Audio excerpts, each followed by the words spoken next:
Oi galera, tudo bem?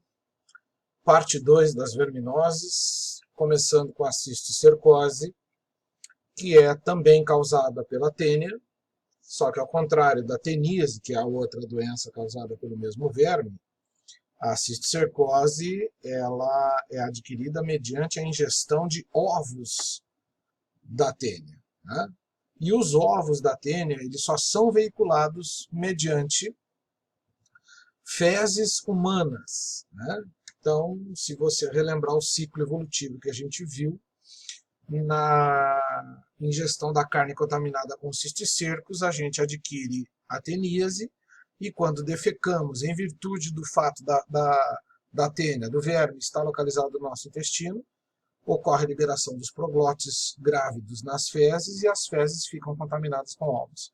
Essas fezes podem contaminar lençóis freáticos, hortaliças, objetos de uso pessoal, mãos, unhas, principalmente as unhas, quando a gente faz a higiene mediante a defecação, e aí a gente acaba ingerindo os ovos da tênia. Os insetos que costumam se alimentar de fezes, como moscas e baratas, bem como pelos de animais domésticos, cuja higiene não é mantida da forma correta,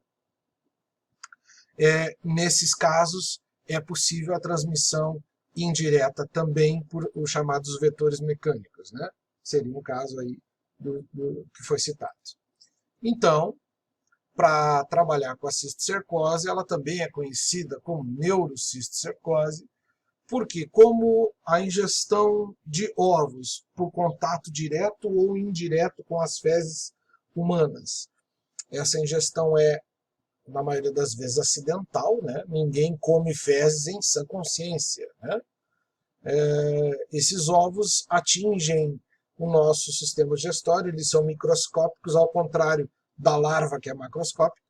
Esses ovos atingem o nosso sistema digestório e eles atravessam a parede intestinal, caindo na corrente sanguínea. É justamente aí que ocorre o problema.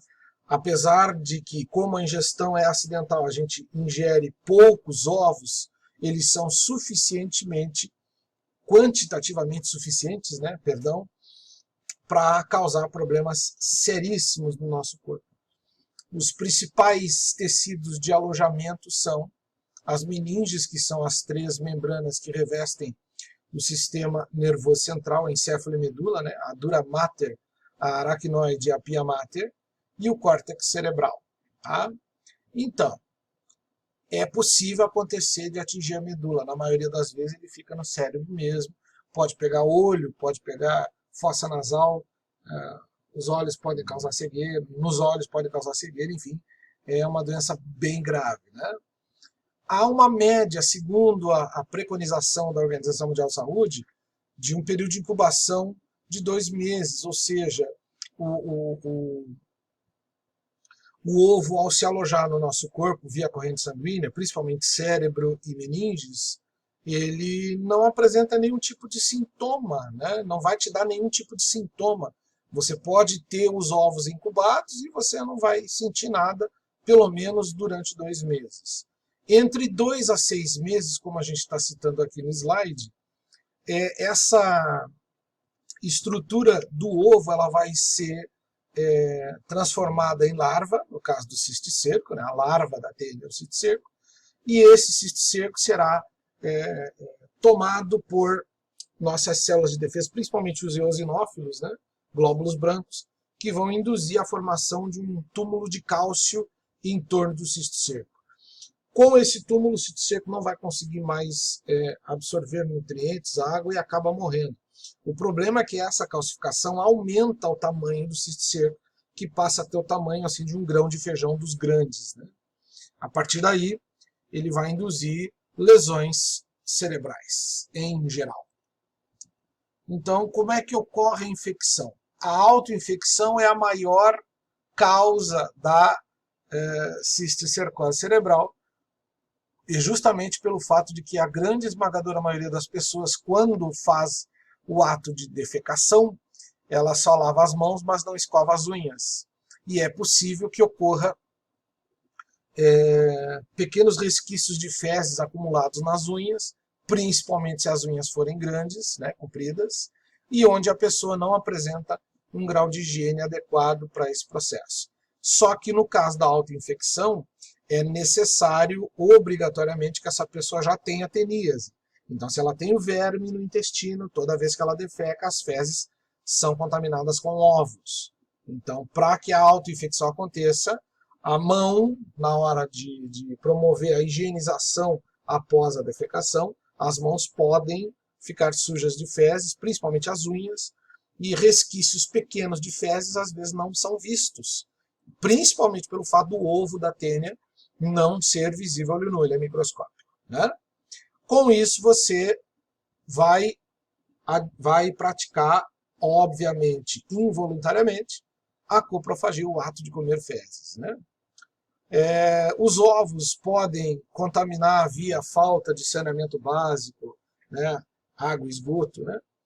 Os ovos podem vir a contaminar, através das fezes humanas, água e alimentos, né? Pode haver, em casos de câncer, casos de lesão intestinal, casos de infecções intestinais, o retroperistaltismo, traduzindo para o português, é quando o intestino promove a contração muscular, não no sentido intestino-ânus, mas no contrário, ânus-intestino. Então as fezes podem, isso em caso de doença grave, internação, enfim, algum resquício fecal pode cair, principalmente no intestino grosso e delgado, né, principalmente no delgado, havendo pequena absorção de resquícios fecais com ovos, principalmente os ovos, né? Então, o processo de coito anal com ferimento no reto e no cólon sigmoide, na válvula reto-sigmoide, bem como sangramento da região e hemorroidas, né? Lembrando que a pessoa já tem que estar contaminada com a tênia, né, liberando ovos no seu intestino. Mas aí são casos bem mais raros de acontecer, mas são passíveis de acontecer mesmo. Tá? Aqui uma ilustração simples mostrando a trajetória dos ovos, né, a ingestão via contato direto ou indireto com fezes humanas contaminadas. Os ovos caem no intestino delgado.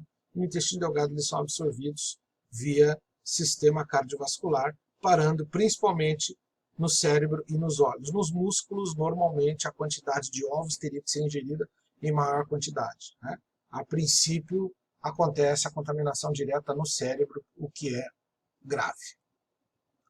Aqui uma ilustração exemplar de uma ramificação da aorta. A aorta é a principal artéria que surge a partir do ventrículo esquerdo, né?